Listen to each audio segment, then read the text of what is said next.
sure that I'm actually live on Facebook here real quick, and the people can actually hear me. Let me just do this real quick here to make sure that we are transmitting live, and it doesn't look like we are. So let's see what is going on. What does it say here? Yeah, actually we are. I think we are live. I think we're live. Yeah, I don't know why on this Facebook page I don't see it, but I think we are live. I think we are live. But anyways, I hope everybody is able to watch me. What I wanted to do is, this is going to be a short Facebook Live. I'm just going to give you a quick update on the campaign. I just finished a debate with the Brooklyn Civic Association. That was fun. It was about a 12-minute debate. That wasn't very long. But I wanted to do this Facebook Live because there are a few things that I wanted to go over or tell you about. The first one is I wanted to recognize this iconic figure, and I'm going to put her on the screen right now. This iconic figure, her name is or was Florence Brandonton. Now, Senator Florence Brandonton died last week.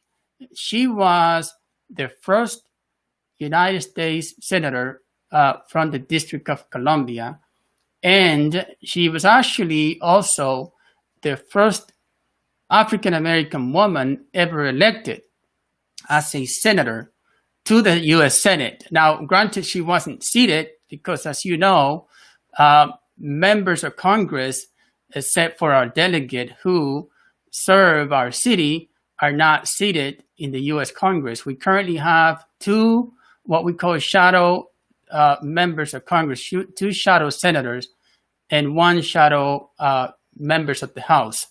And so Florence was elected, first woman elected from the District of Columbia. And let me show you a little bit about her history. She was elected, she just died on the 10th of September. And she was elected back in the 90s, in 91, along with Reverend Jesse Jackson Sr. right here. This is Florence Brandonton, as you can see on the screen there. So we just wanted to do a small tribute to her. Congresswoman Norton put out a statement on her passing. I did as well. Other members of the congressional delegation have also expressed their sympathy and called her family. She, right now, in her retirement age, was living in the state of Georgia. And that's where her service is going to take place, I believe, tomorrow, Wednesday. But I just wanted to recognize this incredible Washingtonian that fought so much for the rights of us to become a state. So I wanted to make sure that we take a moment to recognize Senator Florence Brandonton. The other thing that I wanted to share with you is that today is Hispanic Heritage Month. And so Hispanic Heritage Month, it's a celebration that takes place in the United States, much like African American History or Asian Pacific Islander History Month. Now, this one, in the case of Hispanic, it goes from the 15th of September until the 15th of October. And so today is the beginning of it. And what is significant about this is that many of you may not know, but today is also the Independence Day for a few countries in Central America, and in Mexico's Independence Day is tomorrow, I believe. And I think it's the 16th, right? Yes, it is. But for example, the independence of El Salvador and Guatemala and Honduras is today.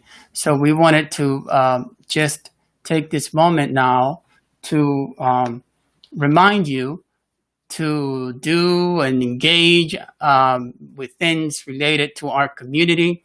This is an important time for us to highlight our contributions. I know the Hispanic Congressional Caucus is hosting their online conferences this week. They started yesterday, Monday, right? Today is Tuesday, yeah, yesterday. And they had an incredible program with a bunch of prominent people, members of Congress, journalists. So that was a great kickoff to Hispanic Heritage Month.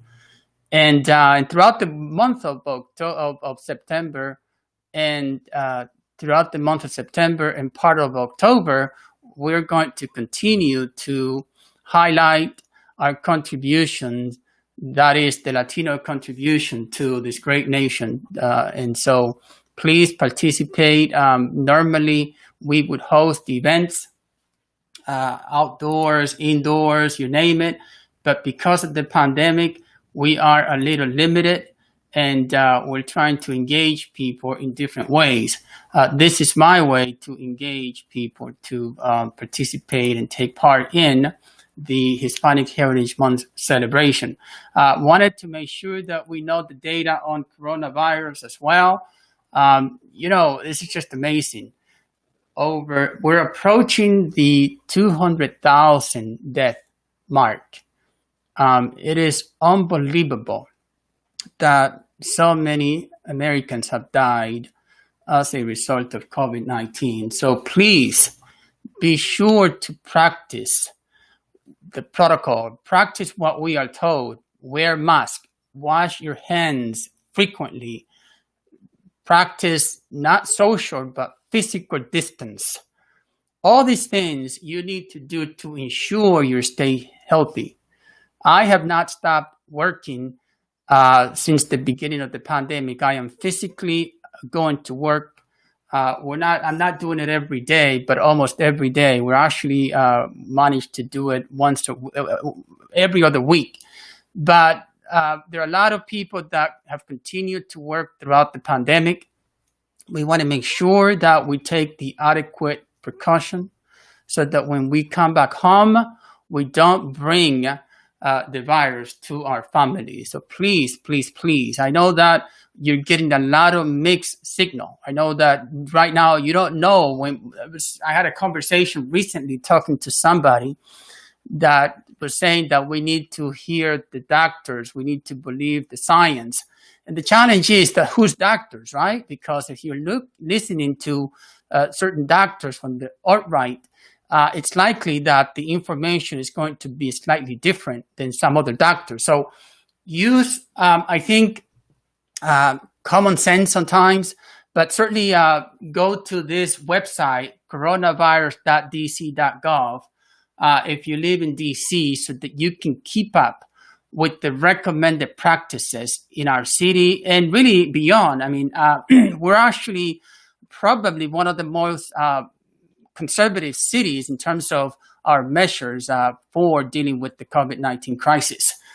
Currently, we are on phase 2, which means that we have limited access to doing some things to normalcy, if you will. Unlike the states of Virginia and parts of Maryland, I know that not all of Maryland is currently in phase 3. But for example, Montgomery County and PG County, I understand, remain in phase 2. But I know a lot of the state of Maryland has now entered into phase 3 since last Friday.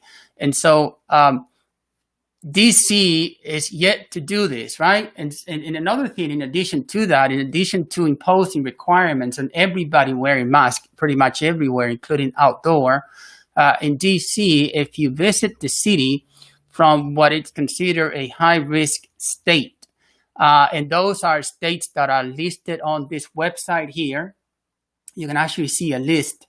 If you look at, there's all kinds of data here, but there is also a place here when you can see the states that if you are visiting the nation's capital from those states, you ought to remain in quarantine for 14 days is what the mandate says. Now, this is perhaps not an enforceable mandate, but it is nevertheless what the guideline is. So if you come in to DC from one of those high-risk states, and high risk, I think it's defined by a state that has more than 10 or more infection per 100,000 people, right? So if your state happens to be one of those, then please, do what the mandate is in our city. And in this website, the city is constantly updating it. I think that for to go and view the different states that are on the list, you have to go every 14 days. That's when they update the list of states.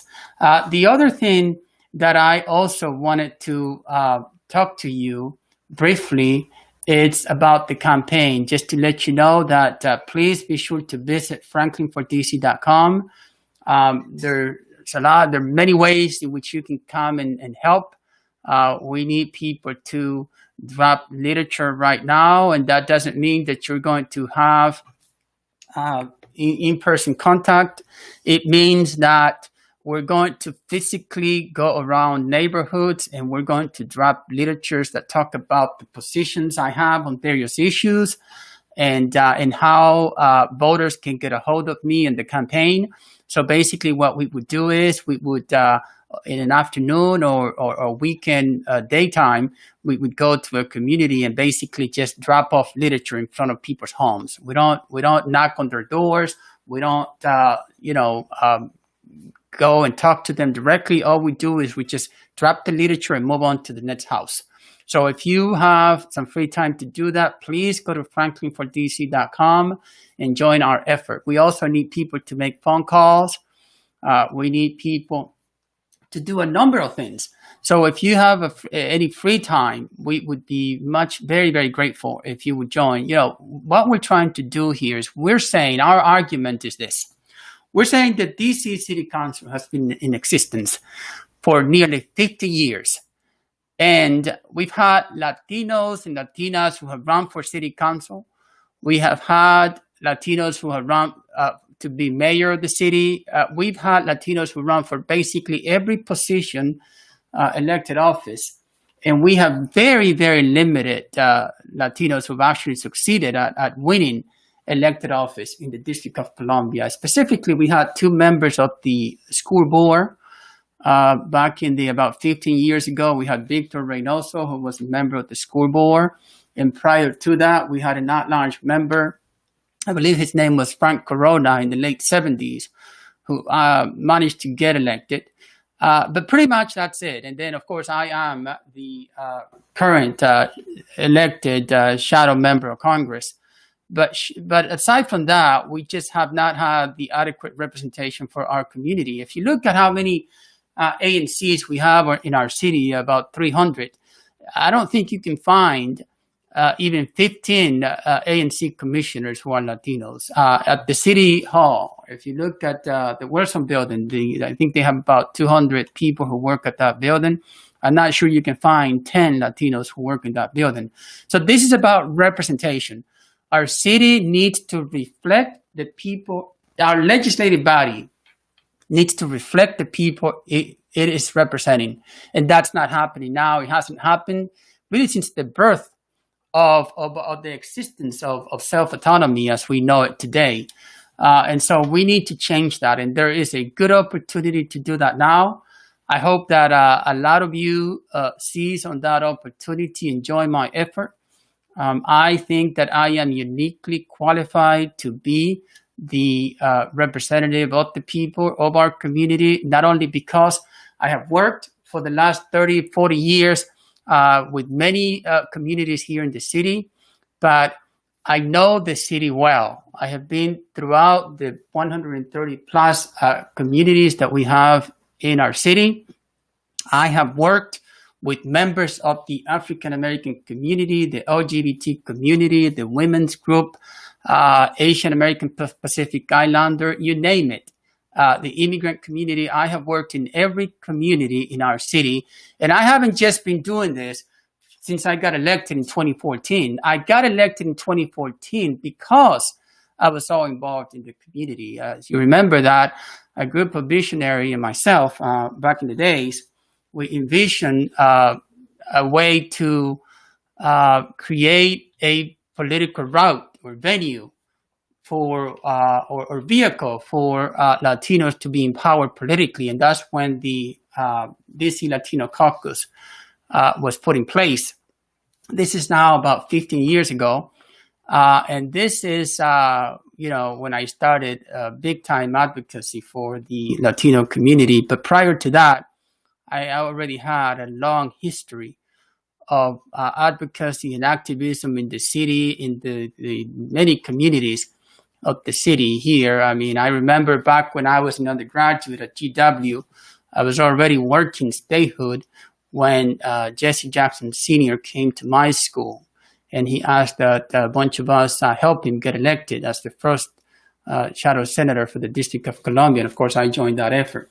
But I have been doing a lot of work throughout the community in terms of credentials. I have an undergraduate in finance. I have a very, very strong background in banking. That's where I actually started my work, my professional life.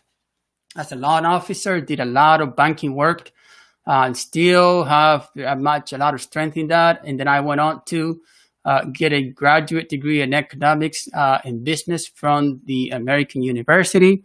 I have been working the last 20 years or so for a company, a defense contractor, doing work in information technology, which I think would come in very handy now that we have this crisis. I find that that skill set is incredibly important. So I hope that, again, you go to franklinfordc.com and join the effort to get the first Latino elected. I'm excited about my candidacy. I think it's growing. You see the signs all over the city. You see people pouring support.